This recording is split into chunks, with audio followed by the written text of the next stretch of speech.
What's up YouTube? This is Alan from Hazel Creek Heritage Farm, and I'd like to take this opportunity to do a tool review on one of my everyday items, and it's the Leatherman Surge.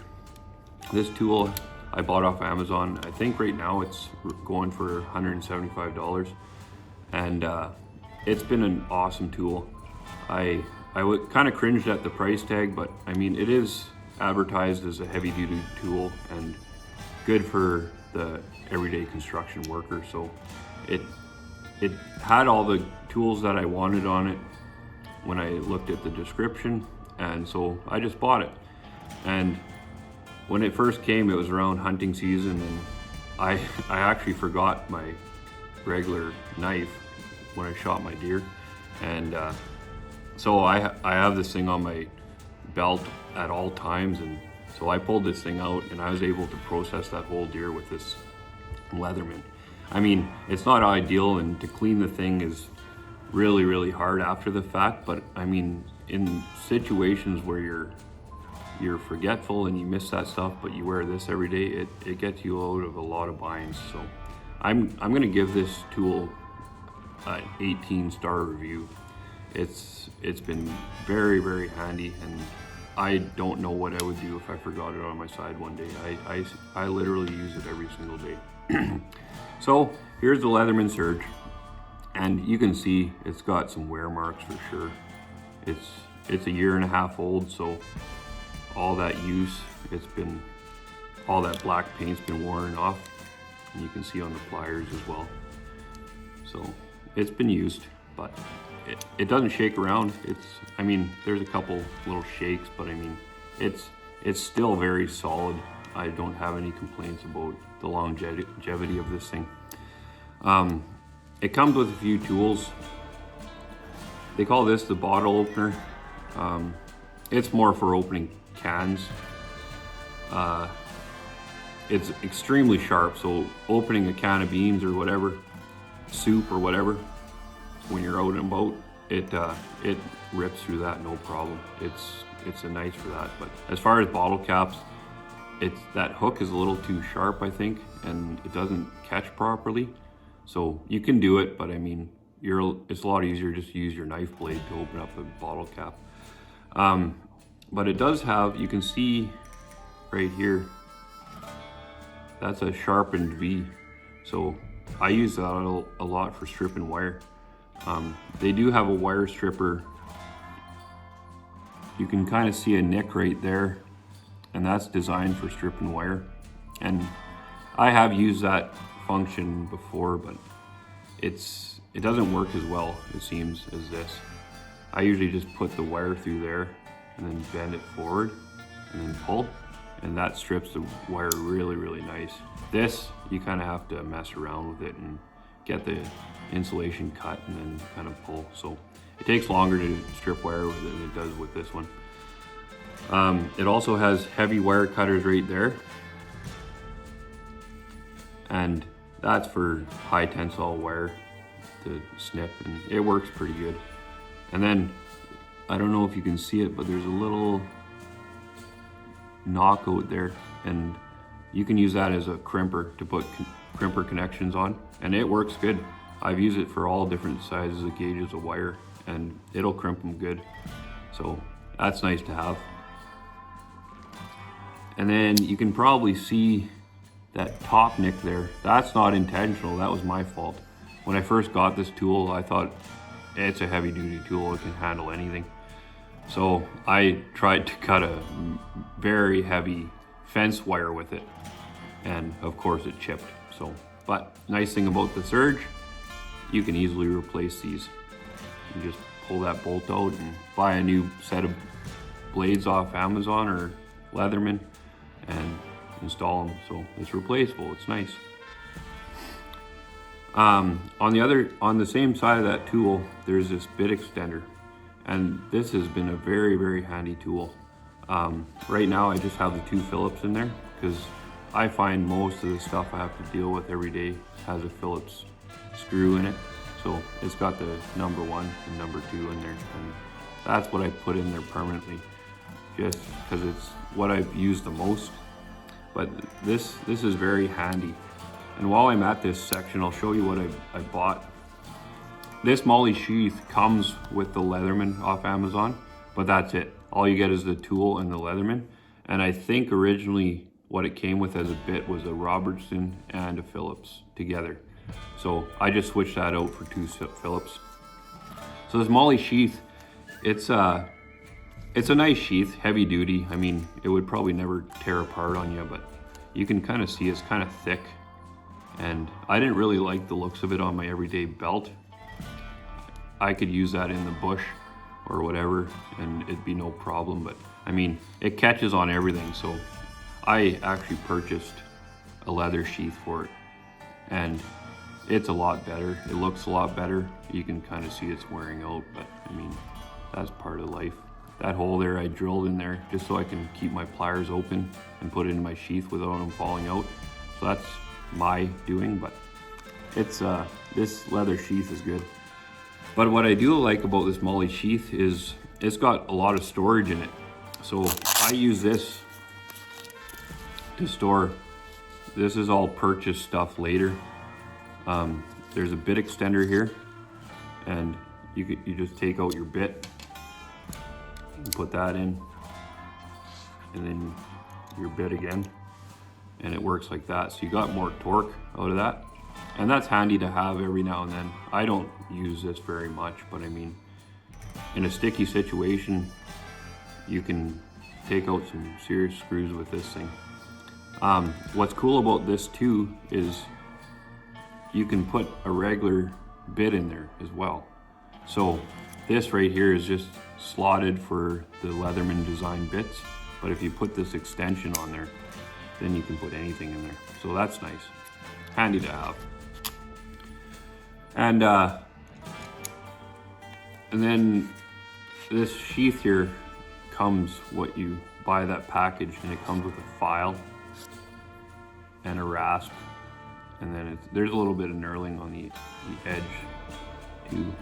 So I can't really get a focus on there, but this diamond file is nice because it'll fit on the tool. I'll show you in a bit how it fits on the tool.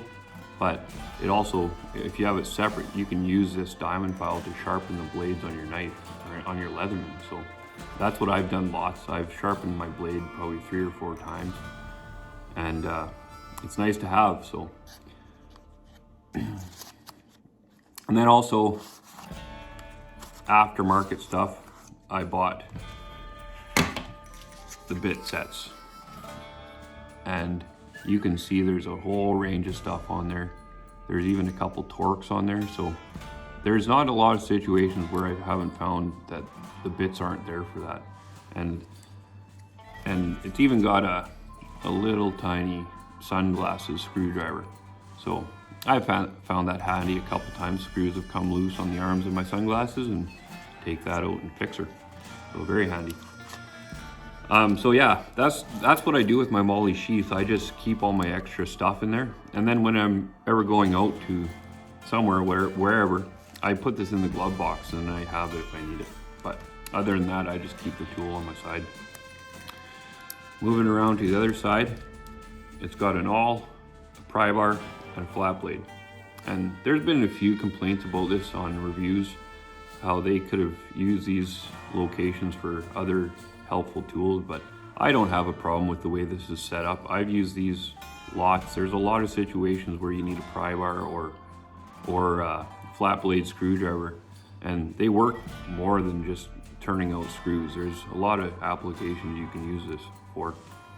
And then this awl has been very handy. I've used this awl to drill holes in my leather belt, or I put a hole in the bottom of my sheath just so I can open my pliers, keep them open and put them in my sheath without falling out. And this, yeah, you can drill holes in basically anything, pop cans, tin cans. It's nice and sharp, and it won't really, it's really heavy duty. It's kind of thick, so I mean, you won't wreck this, I don't think. I've used it for 1.5 years now, and it's been good since. So so that's a handy tool to have. And we'll move around to the outside. It's got a knurling on the back side of this one blade, and it's a one-handed open, it's nice, and it's a serrated blade. This serrated blade, I don't like to use it too much because it's nice and sharp, but if I dulled it, I don't know how I would sharpen that. So I just use it for cutting rope or boxes or something soft like that, and I haven't had a problem. It's still nice and sharp. And then on the flip side, this is also a one-handed operation. That's your main knife. And this has been a really good knife. It does dull fairly easy, but I mean, I've done some pretty crazy stuff with it. I mean, my wife was planting flowers and I was digging holes and rocking ground, and I'm pretty well abusing it pretty hard. And I mean, it's not bent. It's not bent, it's good. And all you do is sharpen it and it's good again. So that's been handy. I do have one complaint about this tool. When I bought the scissors, they're supposed to be a very nice heavy duty scissor, and you can see on YouTube there's a lot of reviews about it and people are cutting tin with it and everything. Like it's a nice strong scissor with lots of leverage, but mine has never worked out of the box. I've researched it quite a bit, and you're supposed to press it forward there and it'll activate the spring, but you can see mine, it never has worked.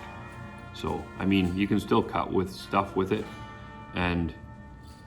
but it's extremely annoying. It'd be nice to have something that bounces back on you, but this one doesn't work. And I did reach out to Leatherman a while ago, and they would replace it for free.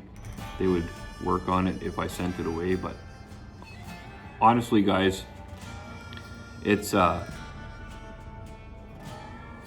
very worth it to me to send this away for 2 months to get fixed. I use this tool every single day, and I would be lost without it, I think. So that's why I haven't pursued it. I haven't got it fixed because I don't use the scissors that much, and to send it away, I don't think I would like to be missing my tool for that long. So anyways, moving on to the last tool. This is a bush cutter, and this is a very cool design. You can open that up, oops, and take out the blade, and then like I said earlier, I'd show you that file that you buy with it, that just fits in there. T-shank, there you go, and then just close that up, and then now you got a file on there instead of a blade.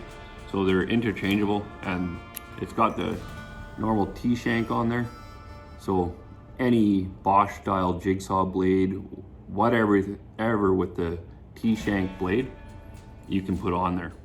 Now I will point out, if you put a jigsaw blade on there, it'll be too long for the tool, but I have taken a grinder and cut it down to size and it'll fit in there. But yeah, it's very handy. I've used this a lot when I'm setting up my cameras and cutting down small branches and stuff like that. Works pretty good. And even carpentry work, if you need to do a quick notch in something, this will cut her pretty good. It's nice and sharp. It does a good job in cutting quickly. So that's the last tool on here. And but yeah, it's been a very, very good tool, and I would recommend it to anybody. If anybody's asking what to use as a multi-tool, I think this would be the guy. And the only thing is, I don't really have much to compare it to, and maybe that's a good thing. I only know this tool, and it's all I've ever used, but I know it's got me out of a lot of jams. So that's it, guys. Thank you for watching, and I hope that it kind of steered you into making the right decision.